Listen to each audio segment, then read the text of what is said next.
Why case-based assessments?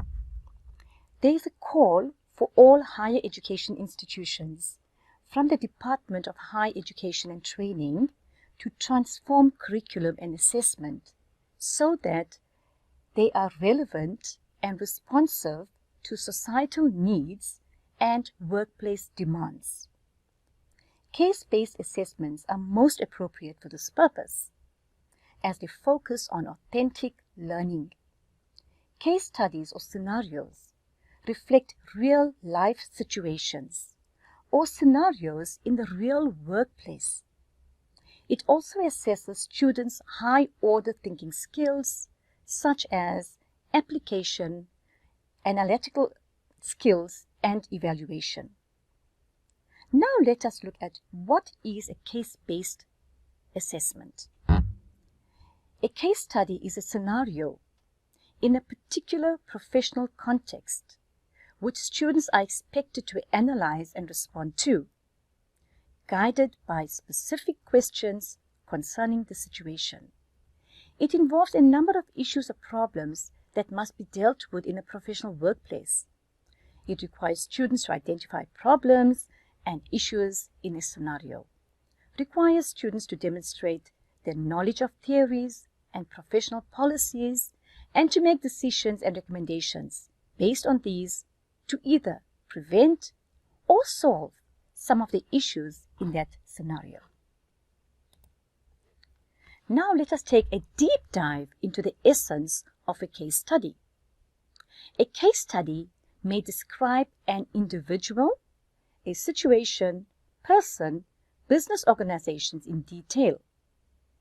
It may define the key issues of the case based on relevant theoretical concepts which you will have to draw references to.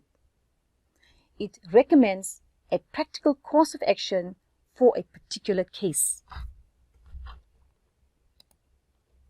So, in order for you to effectively answer a question in the exams, you need to prepare adequately for a case study.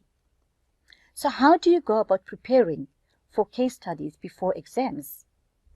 Start by identifying the theories and the concepts covered in your module and make sure that you have a thorough understanding of the key theories, concepts, processes, procedures in your module. Organize and review the information you have on these theories or concepts so that you understand them. See how you can apply these theories and concepts to different examples or to different situations. Practice reading the case studies and identify relevant information. You will find that there are case studies in your prescribed book or in your study material. So whilst you practice with these case studies, try to use time limit, as you will be able to answer the case studies within the given time limit in your own exams.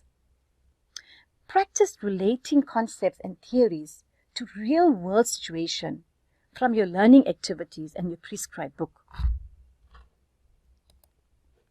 Now, let us look at some strategies that you would apply during the exams. Step number 1, read the case study and the questions carefully. Take time to plan. Have a clear idea of how much time you have to answer the question. Then plan to spend some time reading the exam question, the case study, and the planning your answer. Now remember that you need time to read the case, you need time to read the question, then you need time to go back to the case and to see how you can answer the question. As you read, highlight or circle the main points of the case and any issues that you can identify, and immediately see how these issues relate to the theory in your module. Read the question closely and analyze what they are requiring you to do.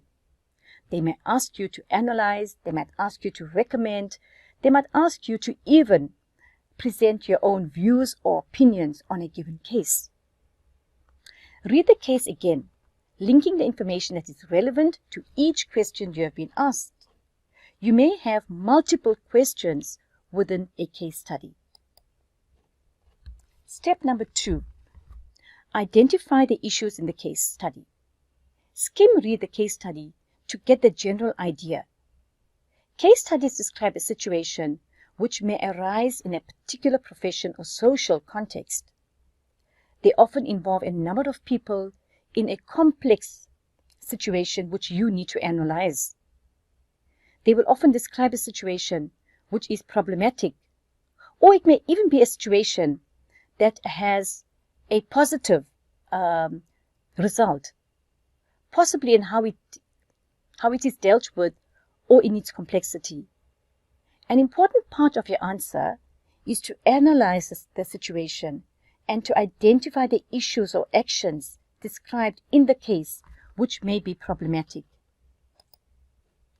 Now, what does it mean to analyze the situation? The following questions may help you to do this. What actions were taken in the case? Were these actions the most appropriate and why? Were there any consequences of actions taken? Was anything omitted or not considered? Or what would you recommend?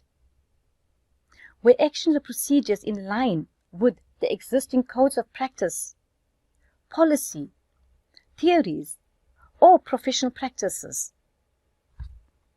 These are critical questions that you will ask as you analyze the situation. Step number 4. Link theory to practice. Use your knowledge of existing codes of practice, theories, and other professional documents and behaviors to decide what was done appropriately and what was not done appropriately. And this is what we mean when we say a critical analysis or an evaluation.